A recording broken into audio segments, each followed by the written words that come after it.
a startup, how long can a startup go on without can you hear me? Yeah, I can hear you now. I can hear you now. I couldn't hear you before. How long can a startup go on for before it becomes profitable? Is there like a time frame? Is there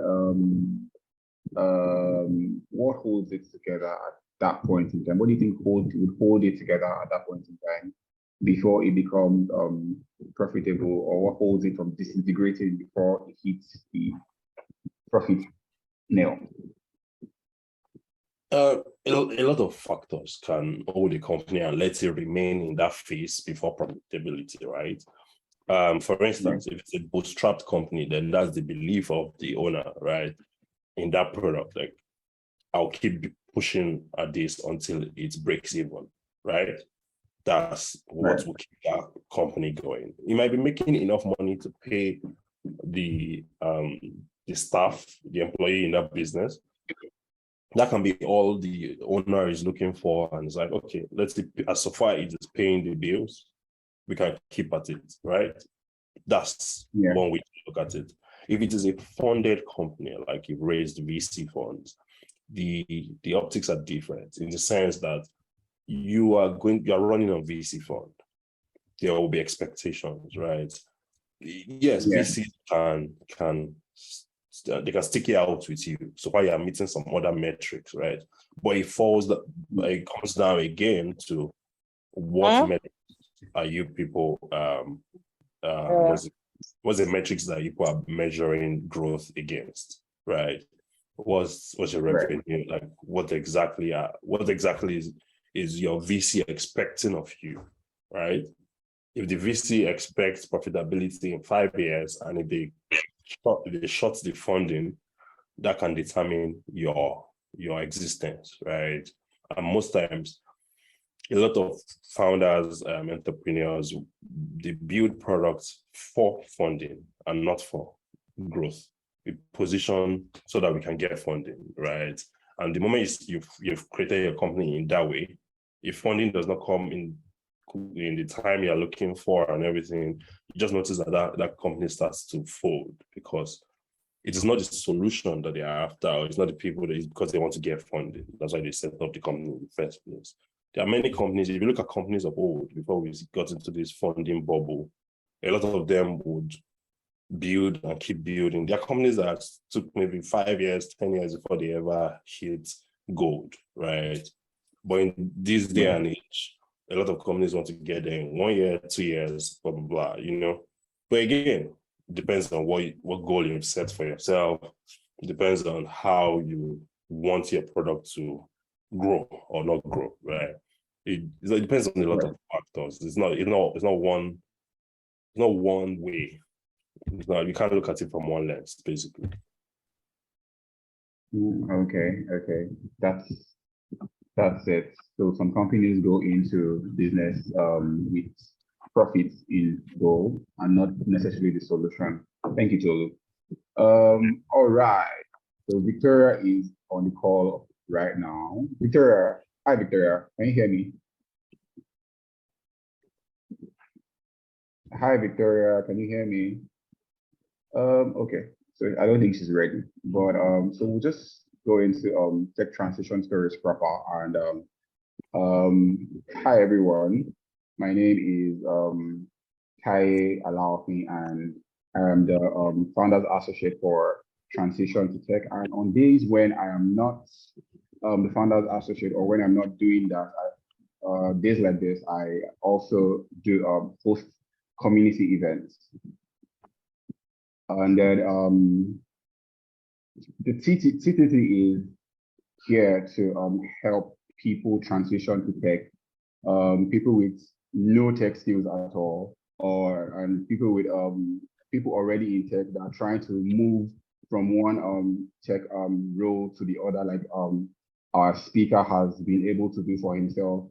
He has transitioned into tech, and even inside tech, he has been able to navigate from one role to the other. So what we do is we reskill you, upskill you, and help you find your tech sweet spot. And by the time we're done with that, you go through a program, you take our courses, And then within a period of 4 to 6 months, you should have been placed in an organization where you would go through some form of apprenticeship or internship. And after then, you can now say that, or you can easily transition into the tech ecosystem, and you can now actually call yourself a tech bro. So because we understand that, so because we understand that breaking into tech can be a very lonely journey, can be hard, and sometimes it can be depressing because so we've created a system whereby you don't have to walk alone. We would literally hold your hands and help you walk through this tech street, because this tech street can be very, very rough. And so we also provide mentorship. We have tech leaders that are available to mentor people that are transitioning to tech and within tech. And then the programs that we run programs like tech transition stories, where subject matter experts, tech leaders like Tolu, comes in to talk about like their transition stories, how they were able to transition into tech. Stories can be very, very lasting. They can leave a very lasting, a long and a strong lasting impression on an individual. And by knowing someone's story, it can actually help you navigate through your own journey. And that is why we host these events, so that the mistakes your tech leaders like Tolu and every other person has made, we can now also innovate from that, from those mistakes, and not make those mistakes. And we also do tech we also do the Ask Me Anything sessions in the community, where you can come in and basically ask anything. No question is too stupid, no question is too big. Just whatever it is from top of your head as it relates to tech, just ask it, and we have tech leaders that are available to answer your questions. And also Tech Showcase. Tech Showcase literally showcases an aspect in tech. For instance, product management, to tell you what OKRs are, what KPIs are, what a user story entails, and like the nitty-gritty of that particular tech role, and how like you can navigate it, and if there are templates that you need to know, you would know. It will basically demystify everything, and it will become simple to you. And also we have CV Buster. CV Buster is basically there to help you understand what a CV is, because one thing is that's very important in our world today is self-branding. You can be as good as the best, but if you are not properly represented by your CV, and what is a CV? A CV is a document that represents you while you're not there. So if you're not properly represented, every other person that is not even associated will get these offers, and you just realize that you've applied for an average of 300 jobs in a month. If you do maybe if you divide that by your daily applications, and you don't want to do that. But so that's that as regards the programs that we run right now. What TTT is about has been explained. Our community is open to everyone that wants to transition to tech. You don't want to go through this tech journey alone. You need to have people, you need mentors or people that have gone through it already. And you also actually need to network with people that are already in the system, people like yourself, so that you don't die of depression. Okay, so our speaker for today is Tolu Adesina. Tolu Adesina is the C-level person I've met so far. I like the way he talks about himself and his achievements. On the first call that we went on, Tolu was literally, I don't want to say blown away, yeah, but I was blown away from the way he introduced himself. And it's not just talk here, it's mostly like the work he has put into it is amazing. So I would like to, I'll just read his profile so that you would see how like lost for words I am right now. So Tolu Adesina, seasoned product leader and currently serves as a technical product manager at MoneyPoint, where he leads a team that obsesses over the user experience and ease of access for MoneyPoint's over 1 million merchants. Tolu is one of the people you can say has gone full cycle or almost full cycle in the tech industry. He started out building websites at a young age, fresh out of secondary school, before studying computer science at the Redeemers University in Nigeria. He then went on to be a website designer, product designer, software engineer, and now a product leader.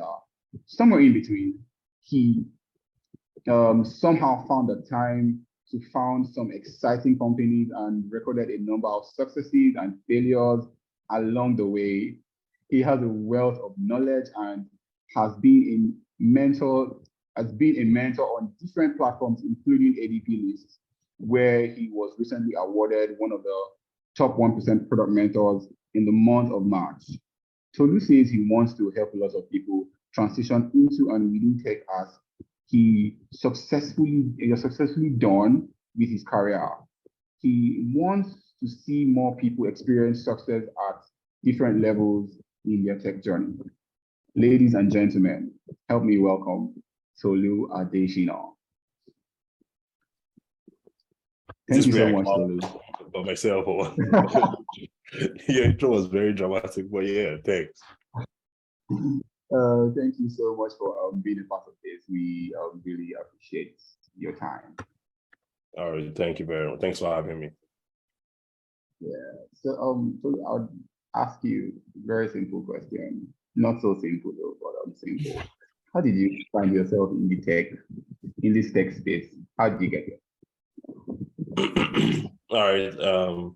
My journey is, well, maybe like typical story for when I say tech nerds abroad, but in Nigeria it's a little different how we always get into tech. For me, I always, like, that's the thing I think I've always wanted to do. I don't remember wanting to do any other thing, right? The only other thing I was good at while growing up in secondary school was drawing. I was really good at drawing. I used to fail every other thing and just pass drawing. My agric teachers, biology teachers failed. I was the kind of student they fail for overshading your map or crop or fruit or whatever you draw it. I used to be marked down for that. But aside that, I knew I wanted to do tech. It might have been out of influence also. Maybe my friend said, oh, let's do computer science. I'm like, all right, let's do computer science. I really can't remember now. But I remember that I drove my mom's car and then I bashed it. This was, I think just immediately after I left secondary school. I bashed the car and I was looking for money to fix it, right? So I met with some friends. They said, one of them was like, oh, I'll take it to my uncle and he can give you the money, something like that. I went there and it was the pastor and software engineer. And then he asked me for my interest. I told him I wanted to be able to build websites and stuff. And he was like, I should go report myself. And when I report myself, it would teach me how to build websites. And at the time, I'd already started learning how to build websites. I could build a page, but I couldn't link them together because I wasn't learning from anywhere. I was just stealing source codes from websites. I would change the color because it was English. I'll read it. Oh, I'll change the color from one thing to the other and it changed. So I was doing that, but I couldn't link one page to the other. And he basically told me to report myself and he would teach me. So I did the one thing that children don't like to do. I reported myself and that's how tech started for me, right? He taught me how to write PHP code, jQuery at the time. Taught me how to use Macromedia, Dreamweaver, taught me how to use Flash, all these things, right? That's how I got into tech as a whole. And I was probably like 14 years old then, 14, 15 years old then. So that's really how I started in tech. When I was going to the university, I bought my university form and all those things by myself because I was already making money at the age for doing all these things. Yeah, so that's how I got into tech. Wow, wow, wow. So from a very young age, you already had a mentor figure that you looked up to, that helped you scale or navigate this tech. So you can never actually take away the area of mentorship as it relates to tech. You want to say more about like mentorship in tech, being an ADP list mentor? So for me, if I would say anything about mentorship, first thing I'll say is my growth so far has been by, well, direct or indirect mentorship, right? But there's been the path I had to walk on my own, and then there's been the path where I basically leveraged on other people, right? Leveraged on people's experiences, read about people, they served as role models to me for that path, had people that I could talk to directly. And sometimes this, again, that was how I act my own journey. Some people that I spoke to were even peers. They were not even, they didn't have to be a high up like that. They were just peers that were better than me, and they mentored me through a path, right? So for me, mentorship can come in any form. You just need to, you as the mentee need to know what you want out of a mentorship relationship, and then you go for it. Now to ADP list, I registered on ADP list last year, but the bulk of my ADP lists, I say success has been this year, right? I've spent a lot of time giving back this year than I have done ever in my career. Usually what I've done in my career is usually what I do is people reach out to me, they ask me, I want to join, I want to get into tech, I want to be able to do this and that. And so I just answer them, tell them do this. Sometimes I share resources, but it has never been structured, right? Until ADP list, of course. And to my surprise, March and April, ADP list told me I'm like top 1% product mentors. I'm like, who am I? Who am I on top 1%? Well, yeah, it's been interesting doing that. And yeah, I find a lot of fulfillment doing that kind of thing. Okay, great. So as a mentor, you've met a lot of people, you've had like conversations with a lot of people. So do you think this tech thing is for everybody? Honestly, I would say it's not for everybody. I'll be honest. Right off the bat, I'll say it's not for everybody. But I'll say with interest and with a drive, it can be for you, right? But it's not for everybody. I'm not one of those people that just drag everybody and say, come to tech, come to tech. No, you have to have interest first. I can sell it to you, trust me. I'll sell tech to you because I don't know any other thing. So I'll sell tech to you first. But you have to have your own interest. You have to be willing, right? And then from there, any other thing is achievable when you're willing. Okay, great. So in your career, what practical steps have you taken to build a career in tech? What practical steps have you taken? So practical steps. I would talk about steps that were successful and the ones that I failed at, right? Because I believe failure stories are essential to growth also, right? I'm one of those people that buy a lot of courses, and probably I have never finished a course in my life till now. I'm not proud to say it, but it's just the truth. I've never finished any course in my life. Even my university degrees, I don't think I'm the student that can say he finished the degree because I was very unserious as a student, right? So though I'm not the model student for learning anything, but I have learned more by experience, right? my mode of learning is by doing. And I found that for me to know anything, I have to do it, right? I'm always building one thing or the other because I want to get better at something, right? When it was product design, I'll sit down and clone maybe Twitter, I'll redesign it, I'll redesign Facebook, redesign one thing or the other, or I'm working with guys that are designing, I would volunteer to design one part of it, even though I know they would scrap it because I was not the best product designer, but I just put myself out there and I learned by doing, right? That's how I have grown, but not to take away the place of learning by taking courses. Some of these courses is just the part I learned there that I use for what I want to do, and that's it. Then Google. You know, I have a friend, he's in Canada now, he's a software engineer. One thing he always says, he uses the phrase development, right? So he says any development is a mixture of Google and development, right? You actually have to Google your way to success in anything. I don't think I know anybody that has learned anything and has never Googled a part of his learning. Like, I don't know how you want to do it. You just have to Google something. You have to find something. And so make Google your friend. In this day and age of ChatGPT, use ChatGPT wisely, right? I use ChatGPT to ask it a lot of questions. Many times when I'm blocked and I'm working at night alone and I don't have anybody I can call or reach out to, I go to ChatGPT, I will chat about my problem. Or I'm trying to do this, how do I do this efficiently? And it gives me very valuable insights, right? So if you ask me, two things is you learn by doing and you learn by studying. That's practical step for me. Okay, so you learn by doing and you learn by studying. But before doing, you have to study. Yeah, do some studying. Right? You do. Okay, thank you so much, Tolu, for that.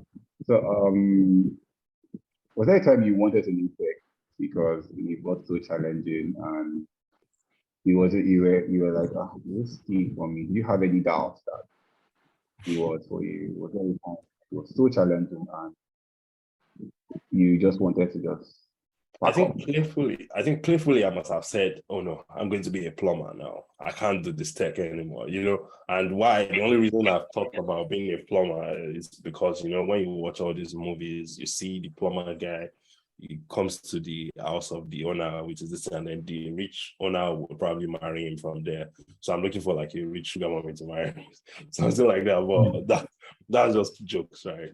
But seriously, I don't think there's been a moment that I seriously considered stopping tech, right?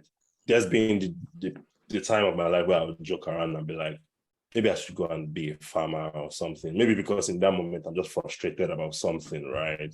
But what I have found is when I'm tired of one thing in tech, I would morph into another thing in tech, right? But I don't know, I don't think, and this is me being honest, I don't think there is something outside of tech for me.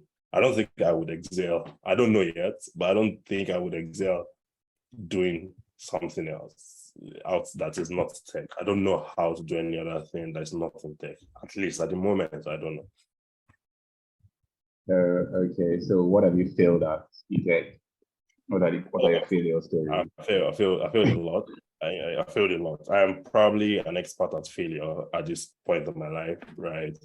I probably should write articles and books on failing at this point of my life. I've failed at a shit ton of things. First, and the most important, which is building products, right?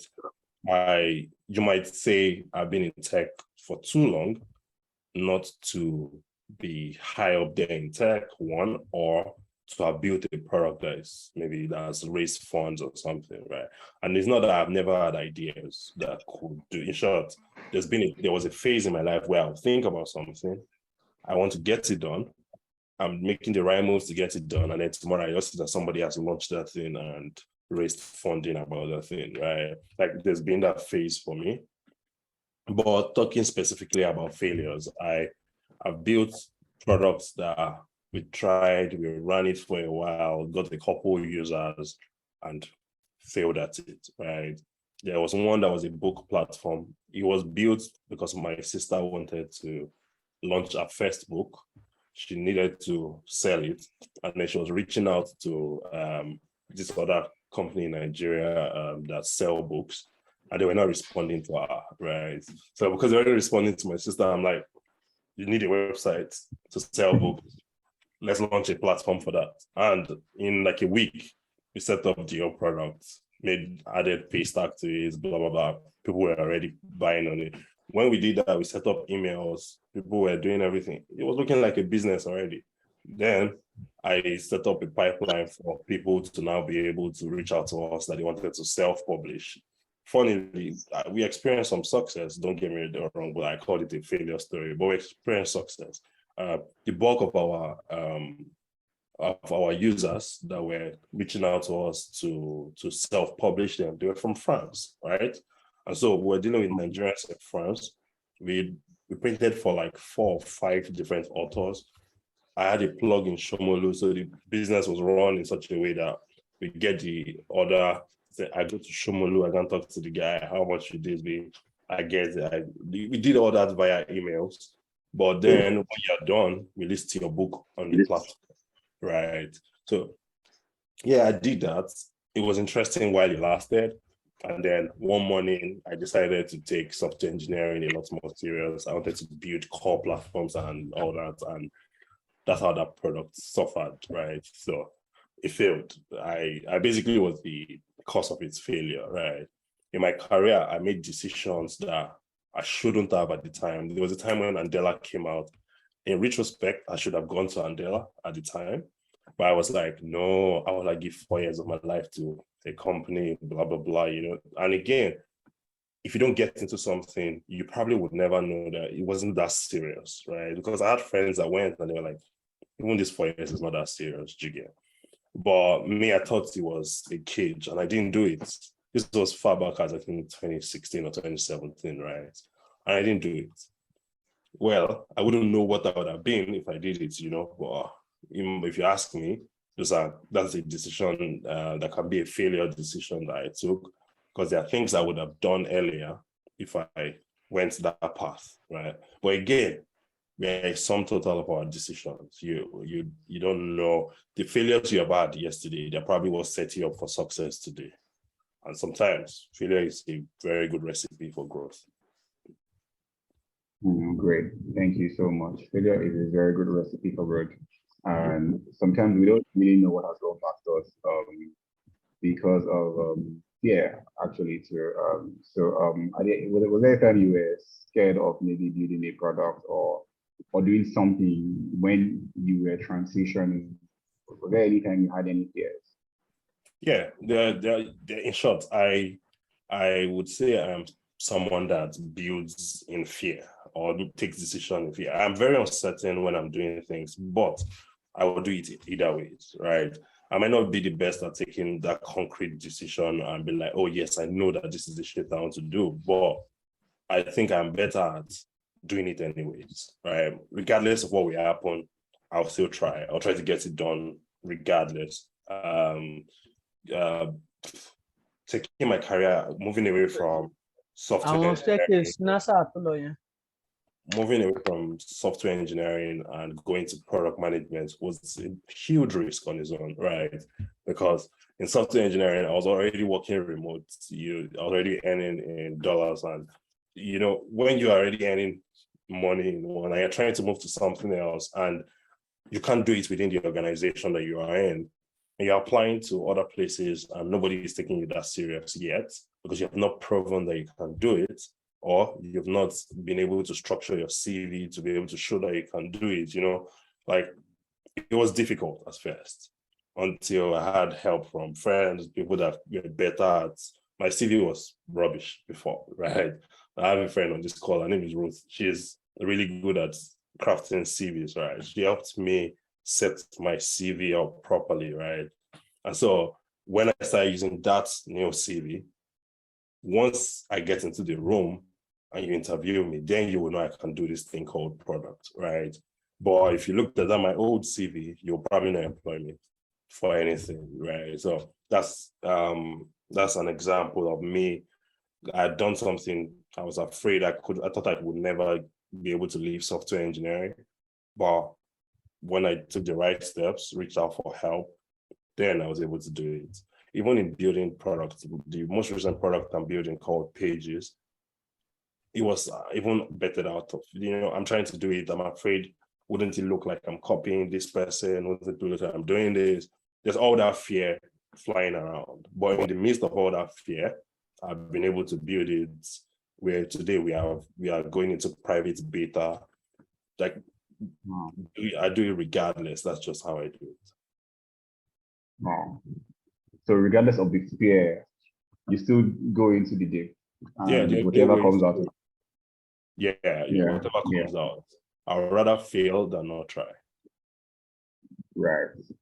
Right. But in a world where like we have like a lot of uncertainty, would you want to invest your money in say a product and face failure? Would you I've want to done do that that? already. I've done that already. So if it comes to would you want to put your money in something that you're not sure would bring money, I've done it already. So would I do Yeah, so it how did you again? bounce back on that? Let's do it like this. Even crypto that I did, I put money in crypto. I got my fingers burnt up to here. It wasn't just here, like up to here. Did I die? Oh, No. Am I making money today again by doing something else? Yes. Right. I feel like fear is the biggest problem for anybody. If you cannot go past fear, you won't get anything done. Right. And me, what I've learned is I have a very high threshold for risk. I'm ready to try, regardless of the outcome. I'm ready to try. If I try and I now fail, I've learned my lesson. But what I've learned how not to do something also. So the next time I'm trying something else, I'll try by rearranging what I did to try to get another outcome from it. Do you get my point? So for me, yeah. my way to life, to getting things done, is try regardless. No matter the problems. I put my money in startup that I'm building. In short, I'm probably in a chokehold trying to get that done.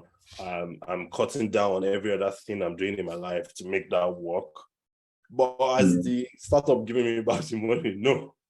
But I'll do it again and again, right? Because you never would tell when the day you will make the millions, you thank God for all that money.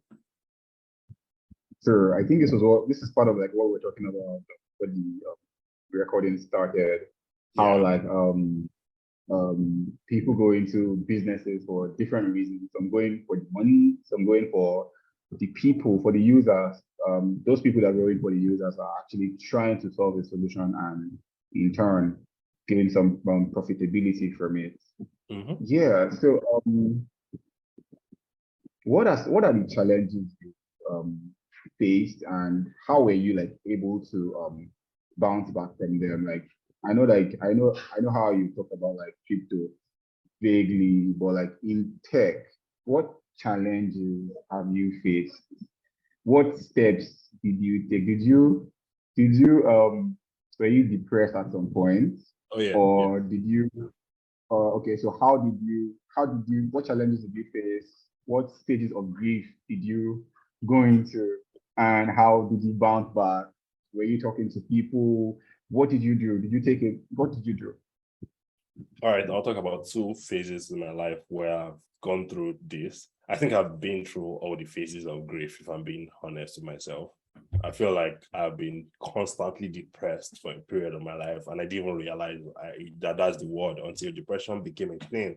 And everybody would be saying, "Oh, I'm depressed, I'm depressed." I'm like, I think I'm depressed, like I've been through that. There was a phase of my life where I was running a company with my friends where we had already gotten to a point where we were doing business with Access Bank and things like that, right? And all of a sudden, the business came down. I'm not going into the nitty-gritty of how it went down, but it was basically, it went down. my mom called me and she's like, Tolu, come on, right? I went home. I stayed at home for a period of time. I was, at first I was very angry. I wanted to take revenge. There was a time where opportunity came up. I tried to take the opportunity. Well, I was working with someone that was a lot more emotionally downcast than I was. And when we got the opportunity, I thought we would hit the ground running and get the opportunity done. He couldn't keep up with that because he was still downcast. We lost the opportunity, basically. I went into another level of annoyance, paranoia, mad. I was mad, sad, angry, everything all in one. Think about all the possible emotions I was going. And this time around, it was not even geared at what initially put us in this situation. Now it was at the person that made me lose the opportunity that could have taken me out of the situation. I've been through all that, right? But one thing that has worked for me is people. There's this argument my dad used to have is always about money, money versus people capital, right? And my dad is always like, you need money to get things done. Like, yeah, and this was right from when I was growing up. So he would always be like, when you grow up, you understand. Like, you need money. Truly, as I've grown up, I've understood that you need money to get things done. But I've always been a very huge proponent for people capital. I've always felt you could leverage on people to get things done. And now that I'm grown, I've seen a mixture of both, right? I've been able to know that, yes, even though you have people, you still need money. But even when you have money, you still need people, right? And so what has helped me go through many of this is leveraging on friends, like quality friends, talking to them when you are down. I don't think I have money to pay for therapy like people will pay for, but I feel like what's therapeutic for me is to talk to people that I consider my real friends, right? Talk to them in that moment, discuss with them. Just, it doesn't even have to be about the problem, but talk to them because because you're talking to someone that you genuinely like. There is no bad blood. There's no anything. You are just talking. There's a way it helps your spirit, and then going forward from that issue, another one happened. This one was more in career. I felt like I was not being rewarded for all the work that I was doing. And then I angrily left the company, took another route in my career because I felt I wasn't fairly compensated and things were just going anyhow, basically. Again, from that, what I found is I spent by talking to people, right?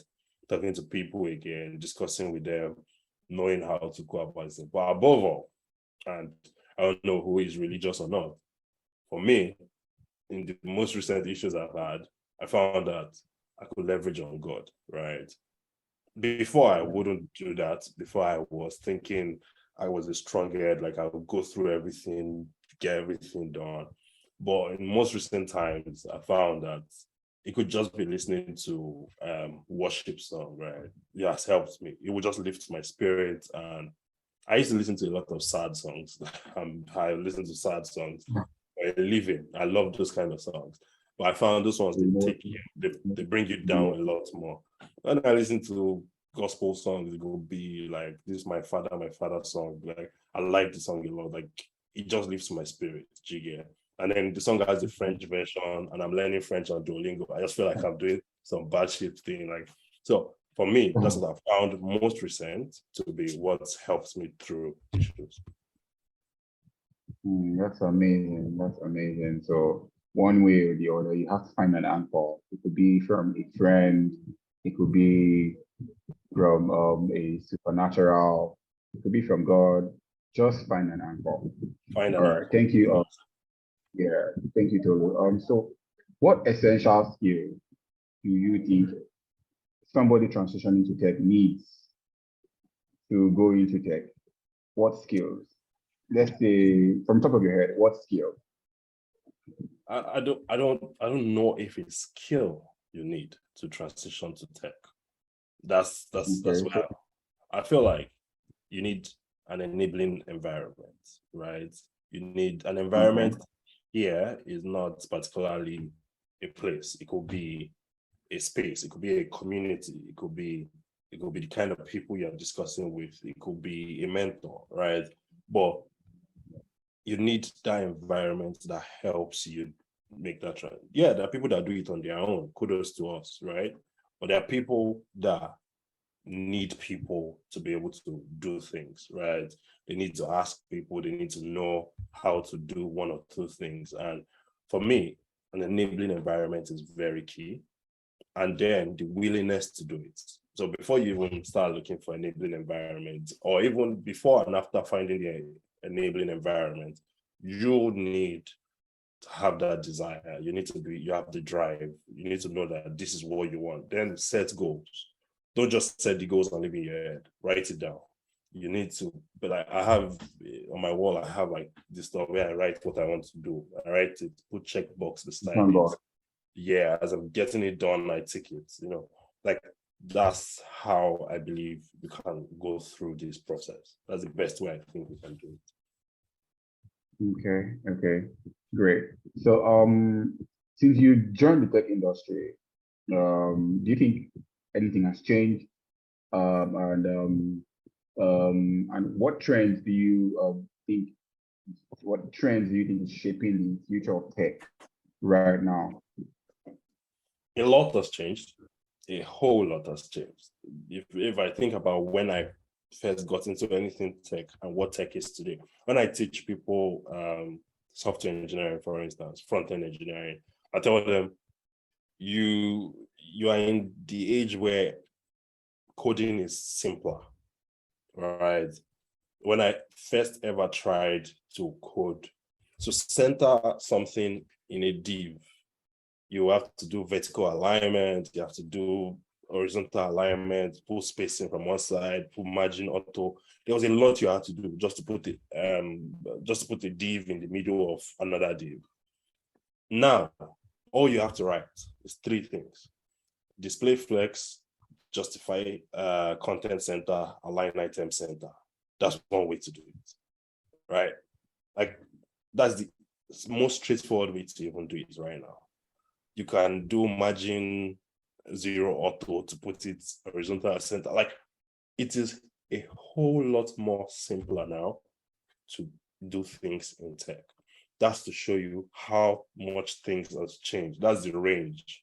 Like things have gone through different phases. Today, product management is like an institute of its own in tech. Before, it wasn't like that. Product management was something that was slapped on either marketing or engineering lead before. It wasn't, it's after looking over my career and over my life, I realized I have been doing product management, but not knowing that it was product management because it wasn't a thing. You don't know that you're doing product management, right?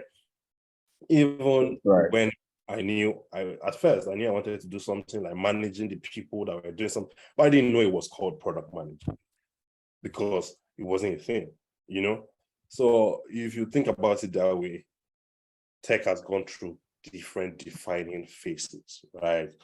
And if you think about it by the different professions in tech also, it has gone through different defining stages. Software engineering definitely has gone through that. Product design also. Product design has now become a well-established ecosystem. It wasn't like that before. Before, there was always the battle between software engineer and product design, who is more useful than the other. But today, we have found that product design is really essential. Even the idea of design thinking and learning all the things is very useful to the success of a product. Now think about things like customer success, customer support, enablement, like all that. That's another thing. Tech support. If you think about all that again, that's a different.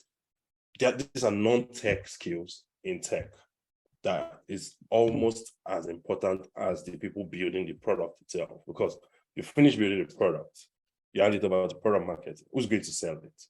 Now, when it's sold, who's going to support the people that are going to use it? Like if you think about it, all these different things are things that they were not well defined in the past. In the past, we didn't have all this. Then now think about the advent of no code. Who would have known that we'll get to the point where you wouldn't know how to code, but you say you're a tech bro? Like, you can whip up things. Like, that's where we are right now, you know? And then when you now think about tech itself, we have gone through the Web 2 phase, Web 3, and now AI has become a huge thing in tech today. With the advent of ChatGPT now, a lot. Then there's the ChatGPT 4, which now makes it. I saw a video where you can draw, not design, draw where you want as a web page, serve it to ChatGPT 4, and to give you a full website based on what you drew. Wow. Draw the wireframe. Yeah, wireframe. I saw the video. Wow. And I was like this, and you know, when you now think about that, definitely tech has gone through different phases. It has gone through many defining phases, and all these phases are bettered out of different products being built, different products being established, different products going through phases. People like Facebook giving us React to make our development easier, different things. Different people like Amazon, Google, Apple having their own product management academies to teach people how to do product management their way. Like, that has made product management a better career path than it was before. When you think about it, Wow. definitely tech has gone through different phases, and many of these phases have defined many of us. We just don't, some we don't know, some we know, but that's defined who we are today. Okay, great. Thank you, Tolu. Community members, you can start sending in your questions if you have any questions. So I'm just going to ask Tolu one more question. How do you stay relevant when, like, even tech itself is upskilling, permit me to use this word, upskilling itself and reskilling? How do you stay relevant in the tech ecosystem? The word is upskilling, right? You have to keep upskilling if you want to stay relevant. It's just how we have today. People are saying ChatGPT will take their job. But I like the theorem or the ideology that says use ChatGPT to be better so that ChatGPT can't take your job. 1, 2, it is the professionals that know how to use these tools that are coming out from AI that can possibly take your job, not the tool itself, right? So you need to think about it that way. You need to upskill. Tech is always fast growing. Bring it down to maybe software engineering. If you were a front-end engineer 7 years ago, the technologies you could use there, the things you were doing then, if you do not upskill, you'll be obsolete today. And 7 years ago is a huge time difference. I'm just using that far away. Last year, what you could do in tech, if you do not upskill, it is different from, again, last 2 months, what you could do in tech, if you don't upskill, it is different from, not that what you were doing there, and that's the good part about tech, there's always backward compatibility, right? But if you don't upskill yourself, you will soon become obsolete, and that's not what you want to do to yourself. Right. Thank you, Tolu. So how can people stay, while upskilling themselves, how do they stay up to date and then also maintain a work-life balance? Okay, maintain a work-life balance while trying to upskill themselves, because there might be pressure to just meet up with work culture. So, just keep work-life balance in one hand. How do you upskill? You need to read. You need to read a lot. You need to spend time on platforms that can educate you. I am usually, if you want to find me, you can find me 8 times out of 10 on LinkedIn. I'm always there reading what I don't know. You'll find me on Twitter also. I read all these things on tech threads on Twitter, Medium, Substack. Like, you need to always take in knowledge, right? Take in data. Nobody can argue with data. The more you know, the more there's something called imposter syndrome. What I've found to be the best way to tackle imposter syndrome is to know more. you find that you are not so jittery and afraid when you know something with the full of your chest. When you know that thing, imposter syndrome will not come for down. It's when they are the ones that are still shaking. That's where imposter syndrome, that's the level you will not be battling imposter syndrome. Everybody that faces imposter syndrome, there are different phases of their life. It's not everywhere they face imposter syndrome. There's a part where they face it. There's other things, if they come down one level, they won't face imposter syndrome again, right? So for me, it's keep learning, be in the community. I can't overemphasize the use of a community, right? You easily learn in a community. Somebody knows more than you, you know more than somebody, you can teach some. When you teach people, you learn. That's what people don't know. The more you teach people, the more you pass down knowledge, the better you know those things. In short, you will probably even find that, oh, this thing I said is rubbish. You gotta relearn it and then come back to teach again. You have become better. Do you get my point? Now, work-life balance. I'll be lying if I told you I know how to anybody can balance their life. I'm not the poster kid for work-life balance. I know what you should do to do that. Set time, know the time to leave work and go to another life, blah, blah, blah. Yeah, they say all those things.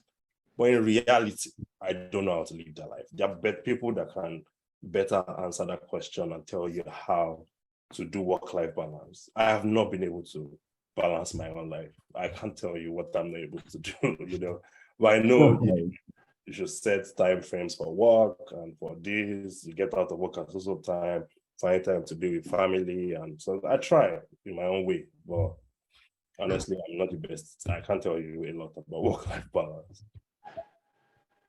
Okay. When we started the conversation earlier, we talked about how you I think in a way you try to find the balance to meet up with deliverables, and so you can probably go on a no social media spree, or no OMBs for a period of time. You don't meet up with this with your deliverables. Yeah. So how do you, or how would you advise somebody transitioning to tech to stay disciplined, and basically, how would you advise somebody transitioning to tech? What advices would you give to them? What would you tell them? Not everybody is young Tolu that started out at 14 or before that. Not every I'm sure that there's no teenager on this call at the moment, almost certain. But how do you advise somebody that's already in their 20s or probably in their 30s or 40s, how to what to do, how to just an advice from the top of your head? So I would say the same thing I do. I have friends that I have a friend. She'll say, to be in a friendship with me, you're the one that has to put in the work, not like I'm a terrible person, right? So why she says that, I want to get work done now. Sometimes I will inform you as my friend, I won't be available. You can't reach me for the next 1 week. My phone will be on DND. You can't, if you call, you won't get through to me, right? But I take extreme measures like this when I know I need to get something done. There are sometimes I can go 1 month of social media, and this is not just logging out. I will disable the account. You won't find me, right? I take extreme measures, and my reward system for myself is when I am done with this thing, then I come back online, or then I can now start doing all these interpersonal relationships or something, right? And that's what I have found to help me, right? It's something I've been doing all the while. So if you ask me, for anybody transitioning, this is the best time to form the habits you want. You might not want to form my type of habit. It will cost you. You will lose relationships along the way. People won't be patient knowing that you're trying to get things. I've lost businesses that are not tech because I was trying to do these kind of things, So you need to know what you want. Set your goal. Okay, you want to be this person in so time. You create the kind of habits that will help you get there. And whatever comes, if you lose a girlfriend along the way, if you lose a business along the way, you'll be taking it with your chest because you know what you want at the end of the day, right? That's just how I would tell anybody to go about it. Create habits. Sometimes you need to create things that would cost you. I always feel like if something don't cost you, you probably don't know the value of that thing, right? So set proper constraints for yourself, set a reward system. I do that a lot for myself. Although my reward is probably not money or material gifts many times, it's usually just free time to scroll social media that can be my reward. But I give myself that kind of thing. Get all this work done, then you can come back online to do this. Yeah. It has been an amazing time with Tolu, Adesina, the tech leader, as he fondly calls himself, the product guy. I even me myself, I've made some jottings. One thing Tolu said was, if you don't have money for therapy, you most likely would not be able to afford therapy. So talk to people. Talk to people. Talk to people. And then the best way to tackle imposter syndrome is to know more. And in knowing more, you have to like read more and taking educational resources. And then he just recently said set goals and then create habits that will help you get or attain these goals. Thank you so much, Tolu. Chinwe is already Chinwe. Can you see Chinwe on the? Yeah, I can see Chinwe. I can see Chinwe. Hi, Chinwe. Yeah. I'm sure Chinwe wants to. Chinwe, you're muted. You have a question for Tolu. Would you like to ask a question? Hi, Tolu. How are you? I didn't realize I was muted. Fine. Nice to How see are you again. Chinwe? Yeah, Good, nice. good. Thank you so much for all the nice sounding basketballs that you've given. I like the fact that there are many things you said, and I wanted to emphasize some of them and also ask as a question. You talked a lot about your reward system. That's one of the questions, and it's something that I know some people probably will just take it, for granted, but I recognize that the journey to transition, even if it's to one particular role, requires a lot of focus and discipline. And sometimes there's a need to stop doing one thing or the other and focus. I would like for you to share exactly how, what, and the best ways you found that work, especially for many people that are transitioning and maybe have a current job where they have to go to work as, say, for example, an accountant, and they want to become a data analyst in the next 6 months. There are certain things they have to do. There's certain sacrifices they have to make.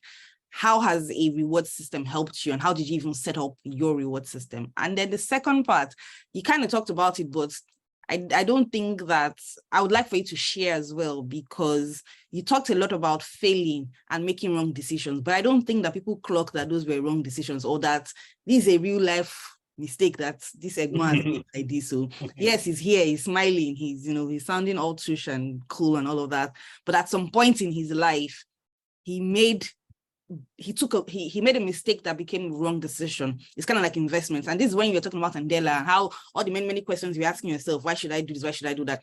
Many people, when transitioning to tech, face similar structures, similar questions. Say, for example, work for free for 3 months, or wait and be applying for a job and hope that your angel, your helper, God, your almighty, from heaven will send down the job that you require, and that job will be 7 figures in foreign currency that will allow you to travel 10 places, or sit down now and take that free internship that they're not paying anything, and you even be begging somebody to teach you work.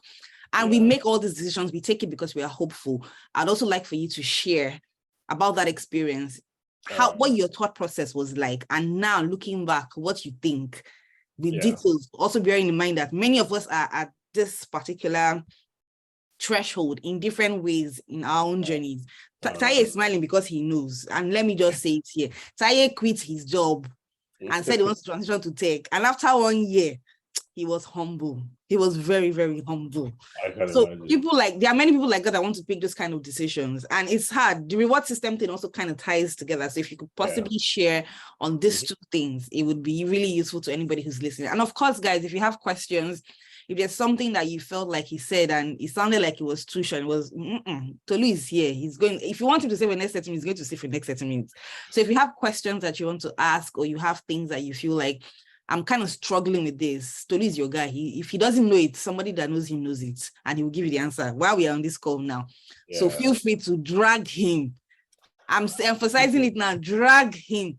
If you go and buzz him on LinkedIn, he'll answer you, but he'll be answering you properly and formally. You know how people answer themselves on LinkedIn. Now, anything you want to ask him, ask him. All right. Thank you. Yeah, thank you very much. Let's start with the reward system, right? You said about people transitioning and what they have to do, right? I hope I'm getting the question right. Yeah. All right. Yeah, like how to set up your own reward system and what the benefit really is, especially if you are transitioning and you have to make sacrifices, especially in terms of your time. Yeah. All right. So my own typical example, for instance, now I want to buy this perfume. It's what's the name? Francis Cordijan, right? I want to buy it. It's about 300 or something pounds. I feel like that's a lot of money to spend on one perfume. But how am I going about it? I'm telling myself I'm going to do so work, and my office has this bonus thing that they are doing. So far I can hit a particular milestone, and then they give me that bonus, then I will use it to buy it. That's the current system that I've set up for myself, right? I'm not going to touch my available fund, or I'm not going to touch my current salary. If I make only my salary, I'm not going to buy it, right? But that's an example. But how do you go about this kind of thing? For instance, you are transitioning to tech. You're an accountant today. You know that you want to become something tomorrow. Your reward system to yourself can be, I have 5 courses to take. If I've learned 2, then I can go and go out. Maybe you have a very active, nightlife. If you have a very active nightlife and you know that, this nightlife, I must do it or I die. You give yourself very strict rules. If I don't learn this before the end of this week, I'm not going out this weekend, right? These things are measures you put in place for yourself. You tell yourself, if I don't do this, I don't do this. You would just find that you have created more time to learn, because the truth be told, some of these things you go for, you won't even have so much fun doing it, right? Because someone like me, if I'm trying to do something, maybe I'm learning on the thing, while I'm at wherever I go, to be a party or something, in my head, all I'm thinking about is that thing I've not done. So why lose in 2 places? Like, I'm out, I'm not enjoying. But I could be at home.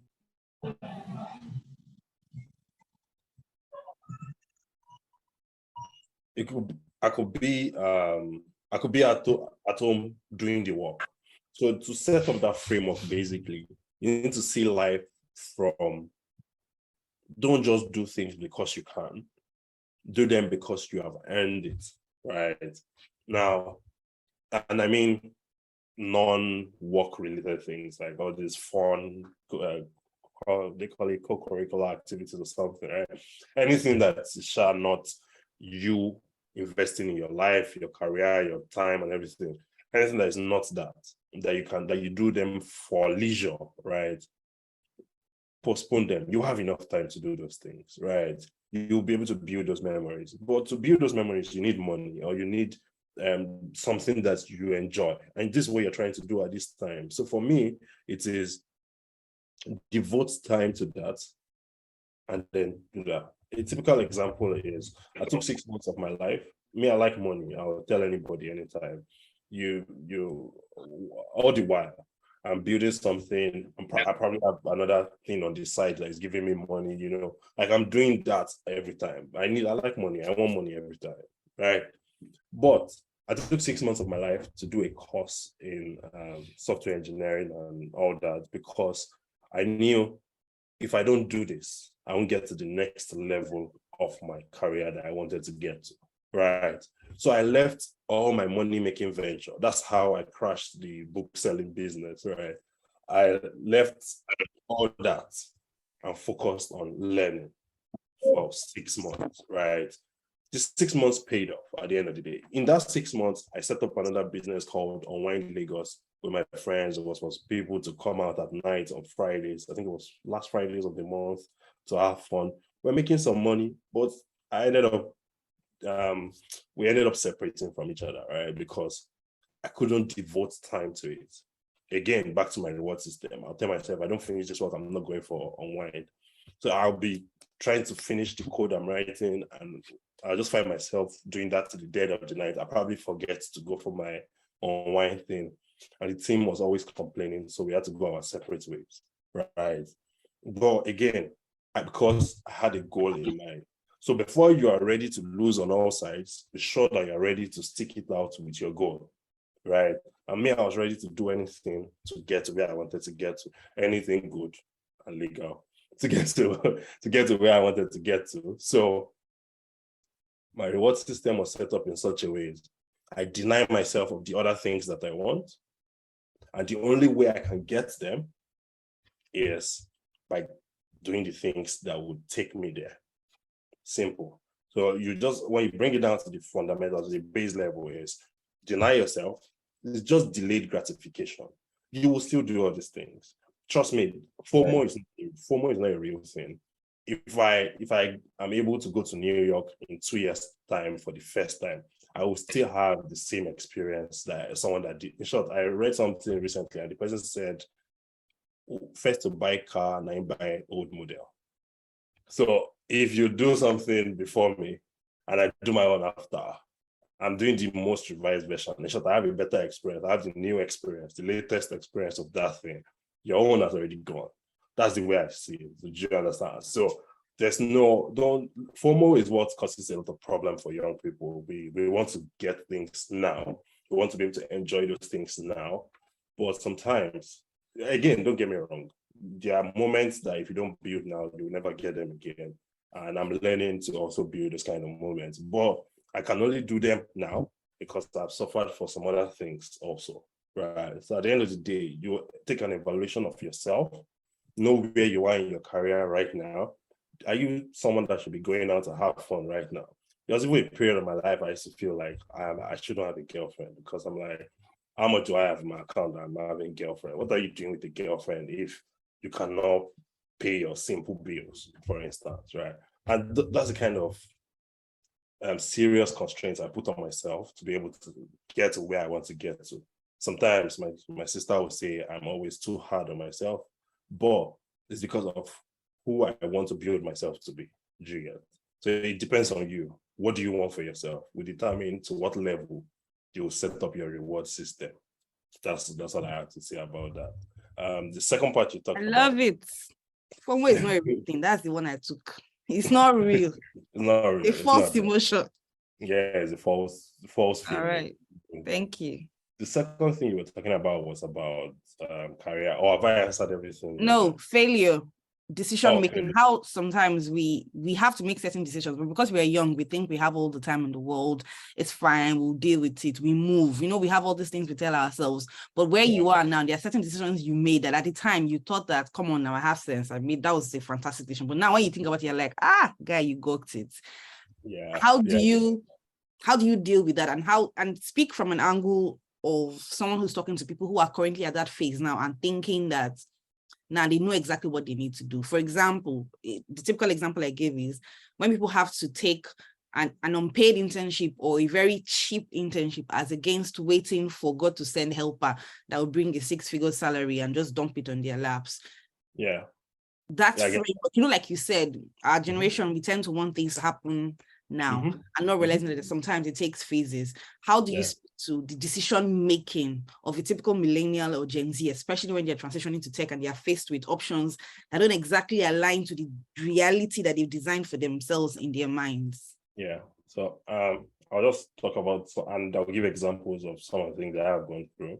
I'll take it back to earlier stages of my life when I had the opportunity to go to Andela, for instance.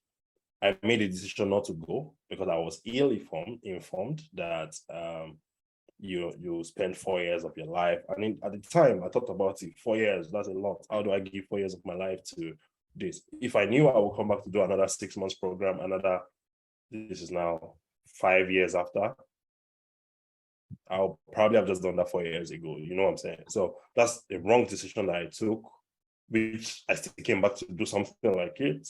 But and this is me saying this lightly, right? Like, I did that or something. But there are days of me not be having money in my account, the days of me not knowing what my purpose was, the days of me losing all the motivation possible because I'm like, how can I be at this stage of my career and be like this, right? I've spent so time doing this, I've lost a business and I'm having to scrape myself and start again. Like there was all that moment and emotions for me. And this somehow I can attribute it to that one moment where I decided not to take this path and take another path. Now, do I know what would have come out if I took that path? One thing I'm sure of is I'll have had money. Yeah, you might say I like money, but yeah, if I took that path, almost, I don't think I know one person that went to Andela at that time that didn't get to the top of his career, right? Quickly, they were already earning 1 million. And if you earned 1 million at that time, I don't think you have a problem in your life again. Like they always talk softer than me because they made money earlier when they were younger. The half of the reason why my own voice is like this, I've suffered enough. So I was like this jigger.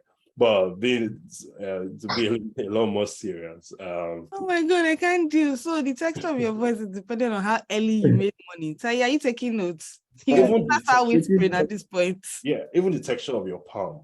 You feel some people they have. Oh my God. Tolu, you have tracked even the palm. Even my palm is tough. Is rough. Yeah, I've suffered. People that I started enjoying from younger, I took some decisions that made them better in their life. If you touch their palm, it's softer. I'm being serious right now. This don't take this lightly. This, if you don't take anything, take it from me. Soft life is needed, right? But yeah, Right. back to failures, right? There's also been, I have one friend on this call. He's a very wonderful friend of mine. He used to call me almost blue, right? That's the worst thing anybody can call you. Anybody that is your friend should call you, and I'm intentionally calling him out here. Like that's the worst thing anybody should call. Tolu, please call out the friend. Don't say the person's name. No, let's first. No. Friends, almost blow. You have to show this person. You have to blow and show this person. No, I have to blow. If not for anybody, because of him, But it's the truth, right?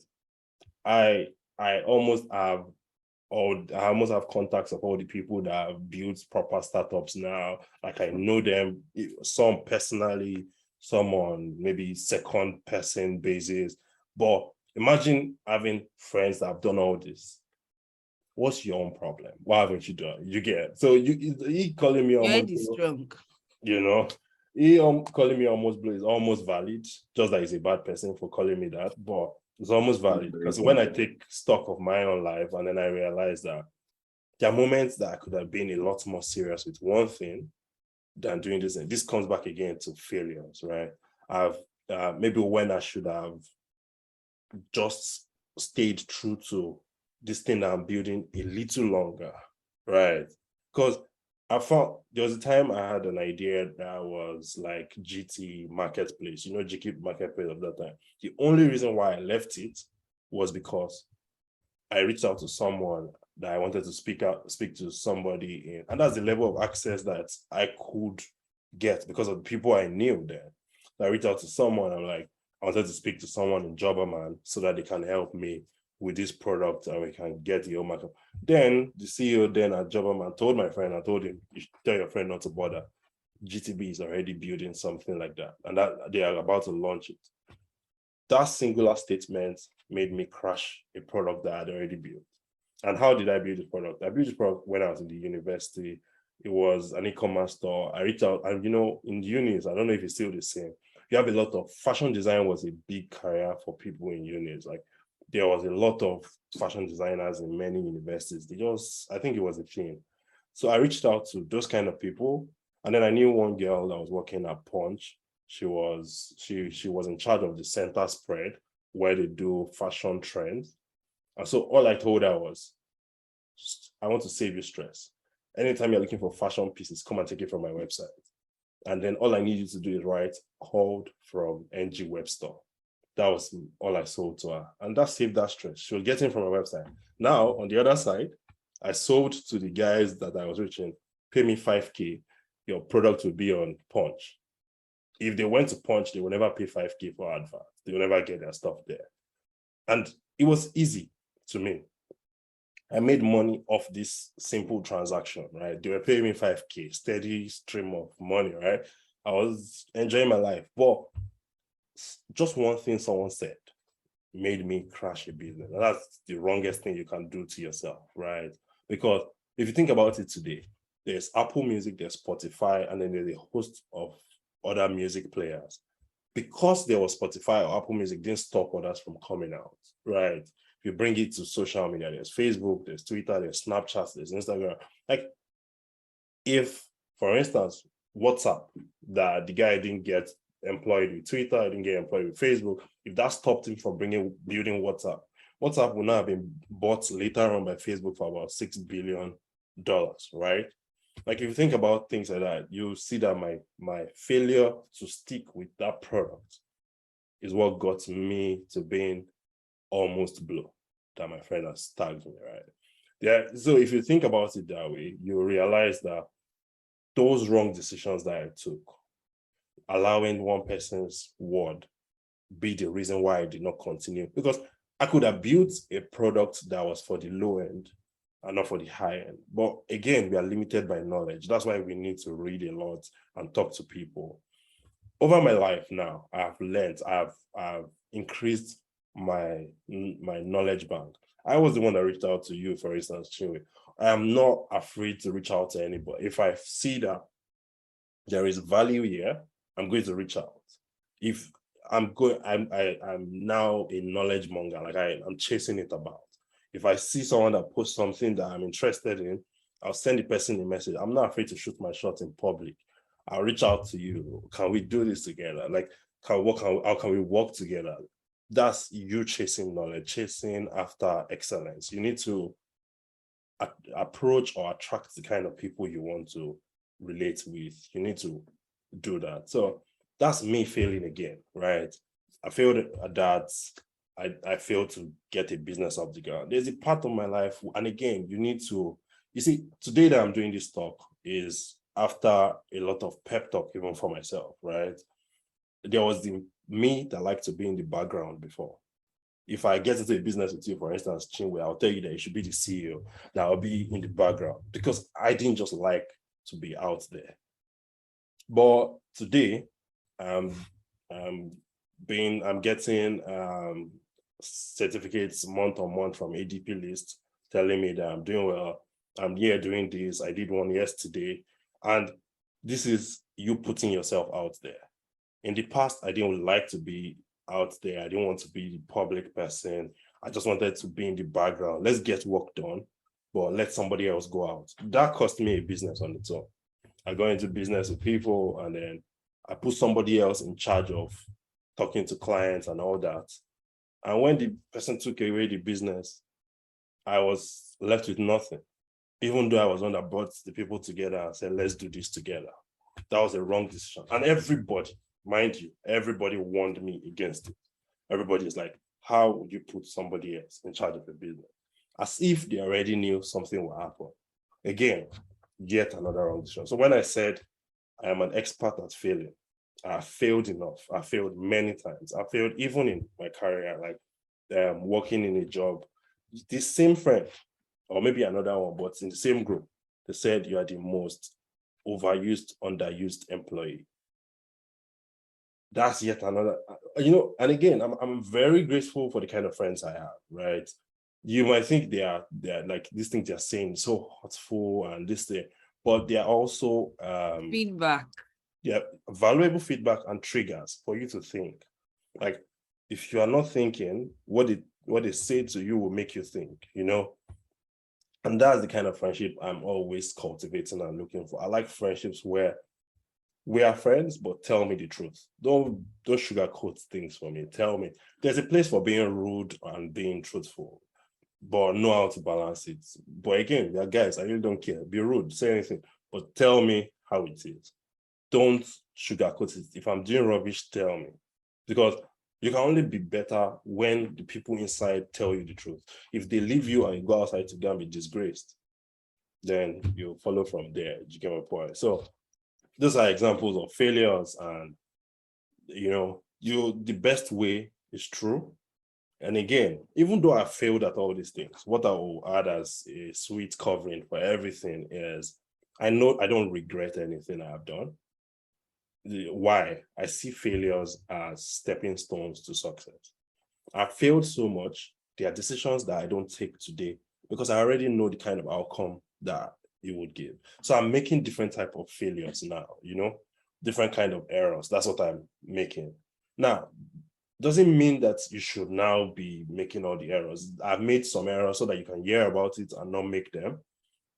Do things faster, make your decisions faster. If there's anything in building products, what the errors I've made is staying too long on the decision making process. Or how should we build this product? Should we build this first? Should we do that? My most recent product I'm building, Pages. I first was getting into that bubble of how should I do it? How should I do it? One night, I just made up my mind and I started building it. Today, I've gotten it to the point where I'm in private beta. I demoed it yesterday and day before yesterday already.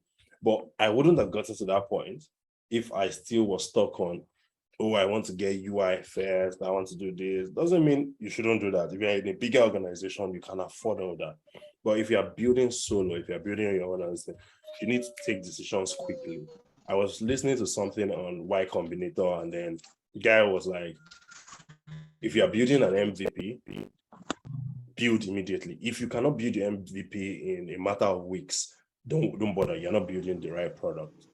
Because you need to build quickly, validate, and then continue. If you don't do that, you're in trouble. Something else is going on. Did you get? So for me, it is the only way is true. Take all failures as stepping stones to success. Experience some of these failures, but don't experience a lot. Learn from other people's failures. There are failures I don't experience because I've read other people's stories also, right? That's the essence of programs like this. That's the essence of reading also, right? Read a lot. Read about people's stories. It's not only tech you should read or how to be a better product manager. Read about the person that you want to be like. You'll see their own stories and see more things in their stories and you'll learn from it. That's it. Drops mic. Literally. Thank you, Tolu. And thank you to Tolu's friends, all these coded people in the background. We'll soon as all of you show your face. They are bad people. But they came on the call with you. Yeah, they are good people. Have the right friends now. How many people are going? It's like you went to go and speak at an event and all your friends just flew in, like how far our guy is speaking. Oh yeah. That's why they are the kind of friends I want. They will tell me the bad things. That's why they are bad people, but they are good people because they are still support system. So yeah, I like them the way they are. Thank you so much, Tolu. This has been so amazing. I knew that it was going to be like this after we had our first talk. I'm glad. This is the only call that we opened up for people to not even register. They should just come whether they register or not and hear what you have to say. It's not everybody that is willing to tell you that they've been failing, but something good came out of it. Because it's true, many people come and tell you stuff like about, I'm happy to announce, I'm pleased to announce. Nobody tells you the part where you gawked it. Nobody tells you the part where you feel. Nobody tells you the part where you know that you messed up, but hey, we move. We're all children of favor, but every now and then you gawked it. So that other people can. And so it's not every day that we find that sense of authenticity and vulnerability in a way that is, beautiful. So thank you for that. Thank you for opening up yourself. Thank you for telling us your story in a way that just seems like, man, chilled. Even though you said your voice is not soft, your voice is soft too. But now that we know that people that made money early, we have to start talking, very, very gently. Thank you so much. I really appreciate it. I won't walk. Thank you. Yeah, so very quick one, guys. Do we have any questions? Do we have any feedback? I would like actually for everyone to turn on their cameras. We always do this, so please, I hope you people rubbed your powder on time. Turn on your cameras. Let's take a quick picture of the entire event, but also so that Tolu can see your faces. You can see Tolu's face. If he sees you on the road tomorrow and you say, hey, I was at the call on the TTT stuff, even if he doesn't remember, he'll be like, yeah, you look familiar. And if you're here early, he said he does not remember names, he remembers faces. Vicky, if you're still here, now is the time. We'll quickly brush your hair. So guys, please turn on your cameras. We'd like to see our faces, even if it's just for 2 minutes. see our faces, and also take a picture of people that are here on the call. I generally just want to see the people that are here also, because I want to know who. Hi, Ruth. Hi, Daniel. Daniel, I think it's the first time I'm seeing your face. Yes. Tega looks like Tolu's friend, the person that said almost blue. Am I right? I'm innocent. I don't know. Ah, he's the one. Oh, Lord, Holy Spirit is to deliver. He always delivers. Yeah, Hi, guys. 100% correct. 100%. You see, I don't even know what it is about him, but that's maybe I just feel like this kind of person can be used to say this type of things. They'll still tell you another one after this call now. Yeah, will tell me. I'm very sure. He will send it as message. Even that one that is bowed. I was just about to say, because of the way he was smiling, I didn't hear me. Hi, nice to have you here. I saw Ruth's face just now. She's trying to be shy, but she's a bad. No, you can't be shy. Here we are very open. No, she's a bad person also, Ruth. Okay. Guys, please let us quickly take a screenshot. Say hi, smile, and we can take a screenshot. Is Vicky still on this call? No. Thank you. One more. I think I got the wrong one. One more. Yes. Thank you. All right, nice to meet you all. Thank you all for joining the call. I hope you got enough nuggets and tidbits. Just so much stuff that Tolu shared with us. If you have questions, please feel free to drop them in the chats. And also give us feedback. Brothers of Tolu and sisters of Tolu, don't only tell him, please tell us the truth. We like good feedback. Please tell us how the event was. Let me give you good and what we should improve. Tolu, sorry, let me give feedback. Okay. No, not feedback. I want to do special shout outs to one person on this call. His name is Ridwan Egbemi. He's the one with R, right? That R that you see there. And the R has disappeared. Where's the R? No, he's there. It's this black boy there looking at, right?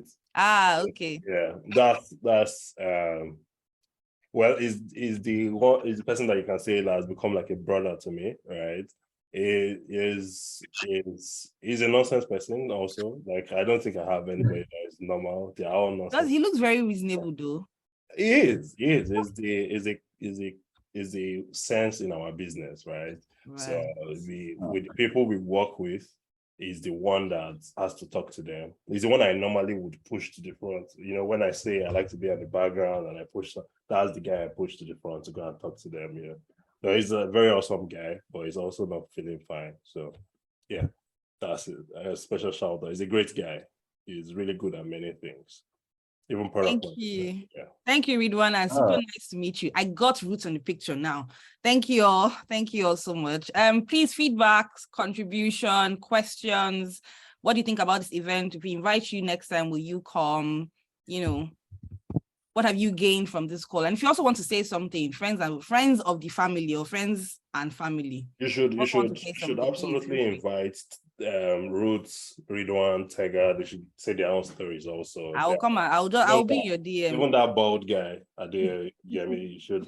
I'll be in your DM. Or Taiye will be in your DM. Yeah, Ododo is smiling. Every time they say bald guy, Ododo will just be smiling. Do you have something to say, Ododo? They have great stories. Didn't you hear Tolu? He said, shoot your shots in public. In public. No, just... In public. She has removed her camera. Okay. Anyway, thank you guys so much. I really appreciate this. And I hope that everybody got some level of value. If you have feedback for us, please send it to us or send us an email, follow us on LinkedIn or subscribe to any of our channels wherever you have access. If you have any issues with, transitioning to tech, please feel free to let us know. I would be able to talk you through. And of course, Tolu's friends and family, if you also want to share your stories, we do this tech transition stories and tech showcase. Tech showcase is where we show people who are trying to pivot into tech the possibility of what exists in tech. This is actually a tech transition story because he's talking about his journey, his failures, his successes, what worked and what didn't work.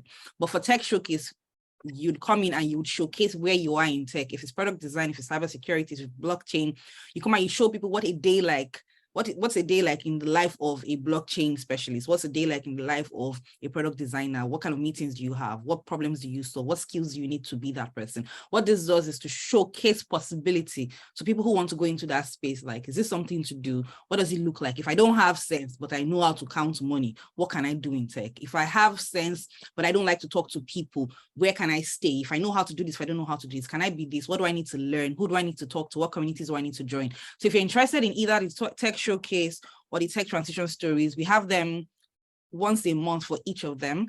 Please feel free to reach out to Tolu. Tolu will just do like an intro. We have details already, and we'll slot you in for one of the sessions for the rest of the quarter or for the year.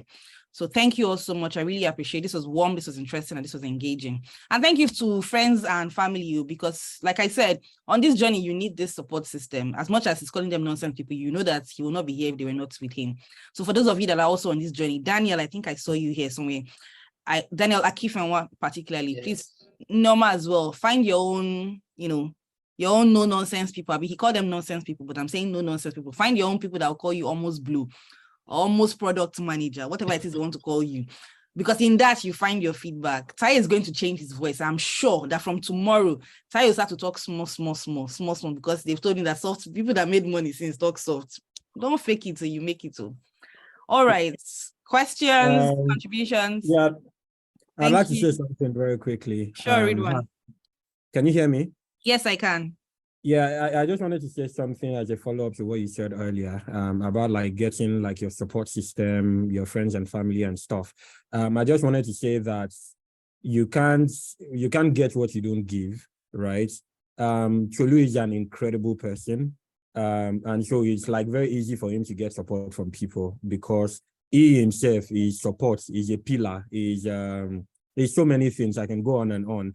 And so ordinarily, it would be very easy for him to be able to like get support from people, get people to rally around him and stuff. And so I just wanted to point that out that in wanting to like, maybe establish your own support system, it's important to note that if you are not giving it, it'll be very difficult for you to get it as well. So in fact, building that support system usually comes from first giving a lot of value to people. And then when people recognize that, they now start to rally around you and want to like, pitch in their own things with you as well. But, if you're not giving it, you're definitely not going to get it. So I just wanted to mention that.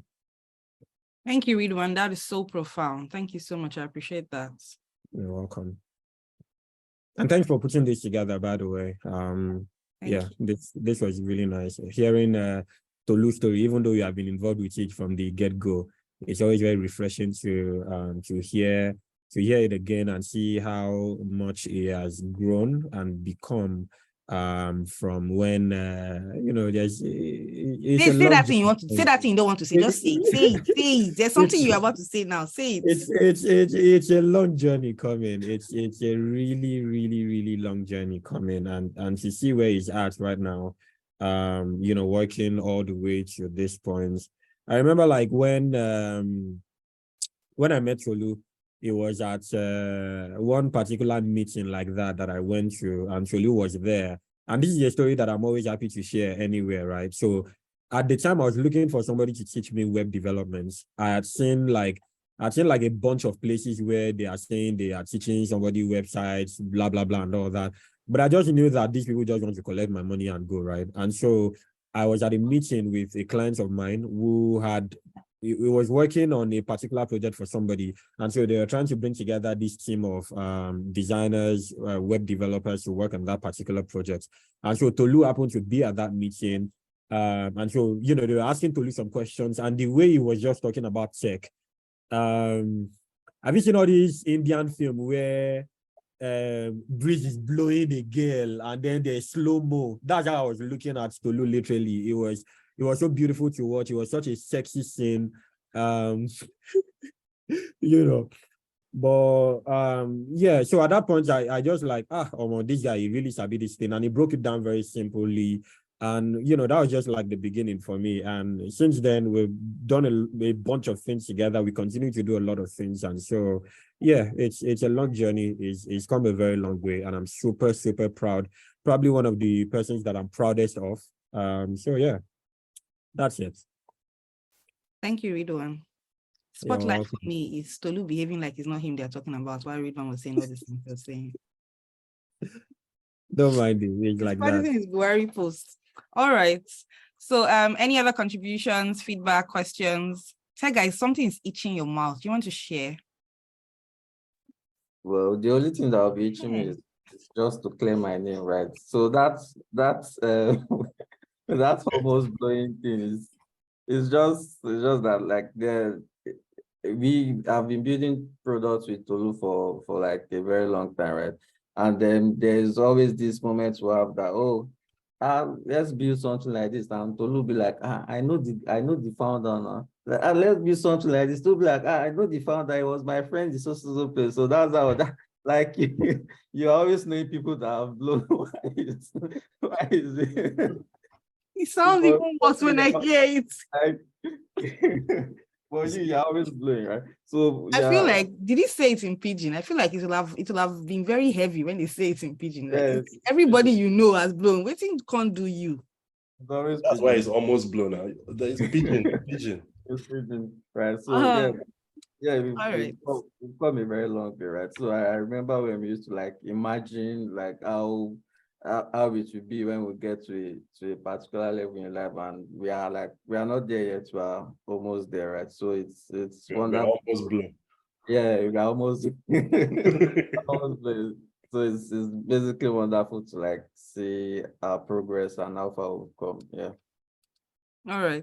Thank you so much, Tega. Norma, you here? Tega is a product person and he says he's been building products for a while. So do you want to shoot your shot in public or in private, as the case may be?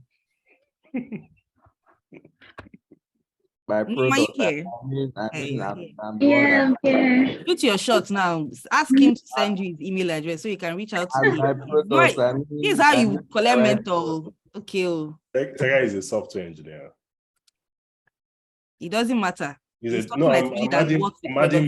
adding more to it. He's a tech bro. He's a software engineer. Are you hearing? Send him you don't have to say send it in public if you don't want to do it in public, but send him a DM before we end the call. Collect his email address and reach out to him on LinkedIn. Strictly professional, of course, but you have mentor possibly there.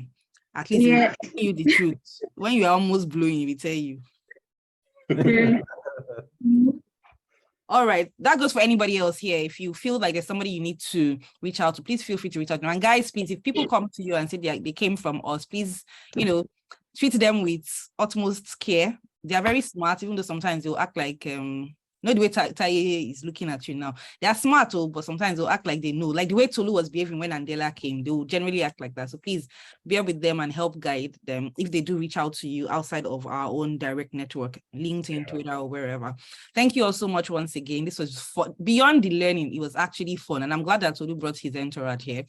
I actually also learned some stuff, and it's now I'm now thinking maybe we should be doing this thing like, come with your gang, and let's just bust the whole place. Yeah, it'll be interesting. But either way, it made it fun, it made it interesting, and it made the learning feel like a very easy thing. And just hearing Ridwan talk, hearing Tega talk, it gives you that sense of growing in groups, growing in your tribes. It gives you that sense of, yes, they may say they are not, they are still doing almost blue, but you can tell that they're not at 0.0 anymore. They're not at the level where they're trying to figure it out. Like, what am I doing? What am I not doing? So that should also give you a possibility that you will get to a certain point where people will be doing gang, and you'll be calling Elon Musk and say, look at this guy, you will soon take him out. But at least you understand that there's a journey. So thank you all so much. Once again, I'm really, really grateful. This has been fun. It has been exciting. And I hope that you open your doors when we reach out to you to come and be mentors professionally now, either within the community or in any of the speed mentoring sessions that we have in the future. Without much ado, see you all in the future.